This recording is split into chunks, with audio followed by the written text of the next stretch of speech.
teman-teman, saya ingin memberikan tips nih kepada kalian semua.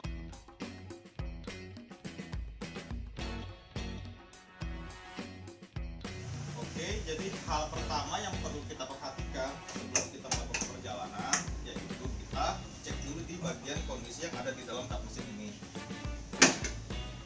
Pertama, untuk radiatornya ya, air radiatornya ini masih cukup atau tidak. Nah, kalau yang ini kebetulan kan kondisinya masih cukup ya, karena masih di atas garis. Oke, hal berikutnya setelah radiator, kita cek kondisi aki kita. Kalau untuk aki kering, kita lihat nih kondisi akinya nih sudah kembung atau belum. Nah, kalau untuk aki basah, itu kita buka di sini nih. Biasanya kan di sini ada skrup ya, ada 6 skrup. Nah, itu dibuka, kita lihat kondisi air akinya sudah berkurang atau belum. Lalu jangan lupa untuk soket-soket diperhatikan seperti ini. Ini ada soket di sini, kencang atau tidak lah, dan bracketnya di sini nih juga kita mesti perhatikan, takutnya ada yang kendur. Kita cek minyak rem.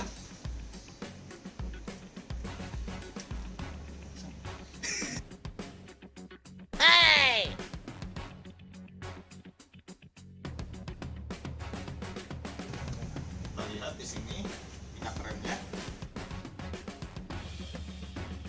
ada kekurangan, bisa kita tambah, dan kita cek juga takutnya ada kebocoran di minyak rem tersebut.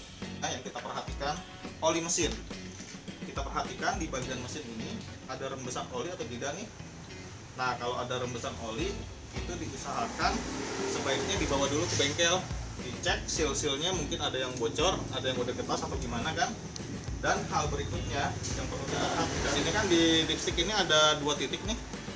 Kalau misalkan kedua titik ini masih terendam oli, berarti kondisi olinya ini masih normal. Perhatikan, ini juga cukup vital ya, air wiper. Nah, kita cek dulu air wipernya apakah masih ada atau tidak, karena kaca itu kan suatu hal yang penting ya. Ketika kita berkendara, takutnya ada kotoran yang menempel di kaca, jadi kita bisa terbantu dengan adanya air wiper tersebut.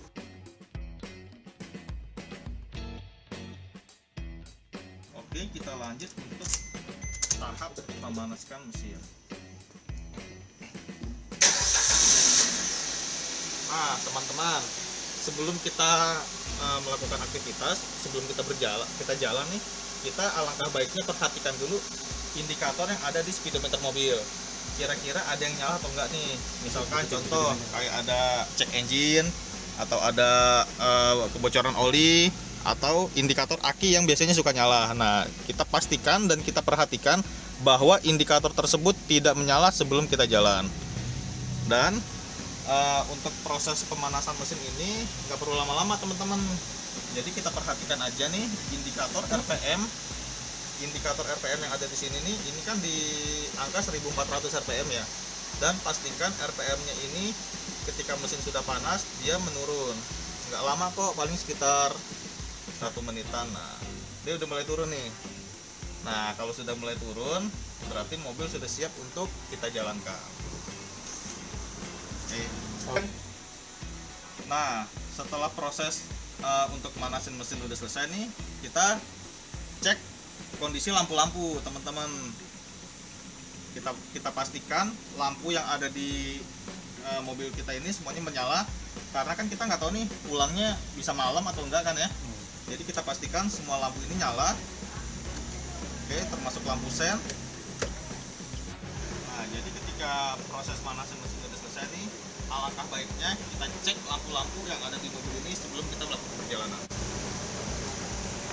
Pastikan ya kondisi lampunya ini semuanya menyala, seperti lampu sen,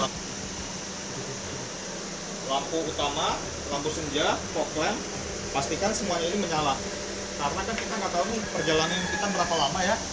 Sama tahu kita pulangnya malam, lampu-lampu ini sangat penting untuk diperhatikan. Begitu juga dengan lampu rem dan lampu senja di belakang. Pastikan semua lampunya ini menyala. Nah, ini lampu rem menyala. Ini udah dipastikan harus menyala, wajib, karena ini sangat penting banget, sangat vital untuk objek yang ada di belakang kita. Kita lihat kondisi ban kita, apakah tekanan anginnya sudah berkurang atau belum. Ini bisa kita lihat dari kondisi fisiknya aja. Kalau misalkan kondisi fisiknya sudah kurang angin, biasanya dia akan terlihat mengempis ya, seperti itu. Satu hal lagi nih teman-teman yang perlu diperhatikan, yaitu air washer nih, airnya wiper sama wipernya itu sendiri. Bisa perhatikan untuk karetnya, ini karetnya sudah getas atau belum, dan air washernya ini bisa nyala atau enggak nih. Nah, itu suatu hal yang penting, karena kan cuaca tidak bisa diprediksi nih, akan terjadi hujan atau tidak, dan ketika malam hari kaca terkena debu atau kotoran, kita tidak bisa memprediksi itu semua, makanya ini sangat penting untuk diperhatikan.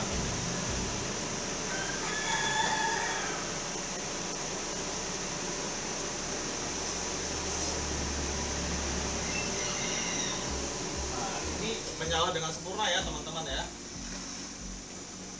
Oke, mungkin sekian tips yang bisa kami berikan. Jangan lupa di like, di subscribe, dan jangan lupa komentar di bawah ya. Mungkin ada yang bisa kalian tambahkan mengenai tips ini. Oke, sekian dan terima kasih. Ketemu kembali di video berikutnya. Bye.